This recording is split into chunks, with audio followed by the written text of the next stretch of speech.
Je suis ton père. Franchement, t'es ridicule. On aura tout vu. Non mais dis donc, s'amuse comme on peut, non? Je t'en foutrais, moi, ridicule. Générique.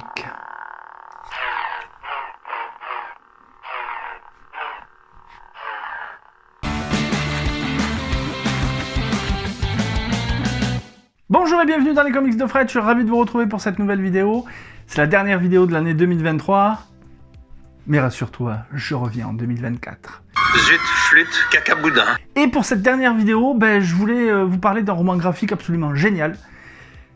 Ça s'appelle Les Guerres de Lucas, c'est édité chez Demain Éditions, c'est scénarisé par Laurent Hauptmann et dessiné par Renaud Roche.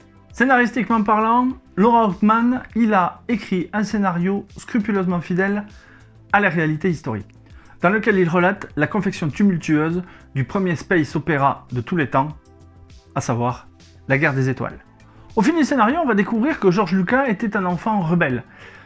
On va apprendre aussi qu'il est passé très près de la mort lors d'un accident de voiture. Et ce qui est bien avec ce roman graphique et ce scénario de Laurent Hauptmann, c'est que le scénario est hyper bien rythmé et il ne s'attache qu'à une seule chose, les faits. En lisant ce roman graphique, j'ai trouvé que le scénario de Laurent Hauptmann, il était efficace dans sa narration, c'était un récit passionnant de bout en bout, et il a su décrire avec maestria la ténacité dont a fait preuve George Lucas pour imposer son projet de space opéra au studio qui était plutôt récalcitrant à produire ce genre de film. En lisant ce roman graphique, on s'aperçoit que Laurent Hauptmann, il a mis en valeur le projet, tout en se basant sur les faits, il a mis en valeur le projet de George Lucas qui va accoucher d'une œuvre qui va être des plus géniales. Elle va être emblématique et ça va être une pierre angulaire de la pop culture, et notamment par les thèmes qui y sont abordés. La quête initiatique, l'enfant caché, la figure du mentor et évidemment le méchant par excellence. J'ai envie de vous dire que ce récit nous montre comment le projet a été semé d'embûches, comment George Lucas il a fait face aux événements qui se sont passés, les événements climatiques qui se sont passés sur les différents plateaux de tournage, les difficultés qu'il a eu à avoir des financements pour réaliser son œuvre, et au final, il n'a rien lâché, George Lucas.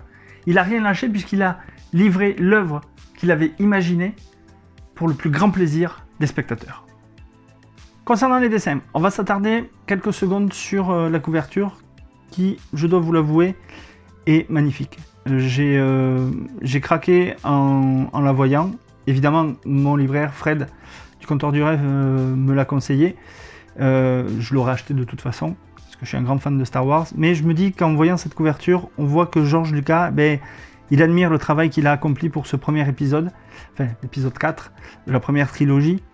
Et rien que de voir les deux soleils sur Tatooine se coucher, ça vous fout des frissons. Cette couverture est juste magnifique. Voilà, je tenais à le dire à Renaud Roche. La couverture qui a été réalisée sur ce bouquin est magnifique. Alors, concernant les dessins, les planches, elles sont sobres, précises. Les personnages qui sont dessinés sont très très bien réussis. On devine les traits des personnages connus, notamment George Lucas, Coppola. Plus tard, on va voir Steven Spielberg. Et je dois dire que le dessinateur, Renaud Roche, il m'a ému. Il m'a ému à un moment dans une des nombreuses planches qu'il y a dans ce roman graphique, par une qui m'a foutu des frissons. Quand elle est à la page 176. Je ne vous la montrerai pas, parce que je ne veux pas vous gâcher le plaisir, mais c'est une page qui vous met les frissons. Et je dois dire que c'est un pur régal pour les yeux de tels dessins. C'est juste magnifique. Et ça apporte tellement de crédit supplémentaire au scénario qui est lui-même tellement bien écrit que les dessins et le scénario, ils se complètent à merveille pour délivrer une œuvre aussi géniale que Les Guerres de Lucas. Mon avis sur Les Guerres de Lucas. Ce roman graphique est une pépite. Tout fan de Star Wars et fan de George Lucas doit posséder ce bouquin.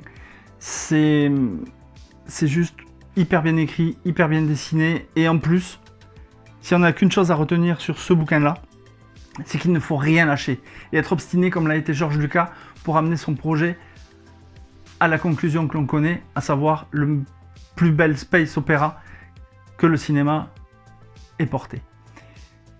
Si vous ne deviez lire qu'un livre en 2023, c'est celui-ci.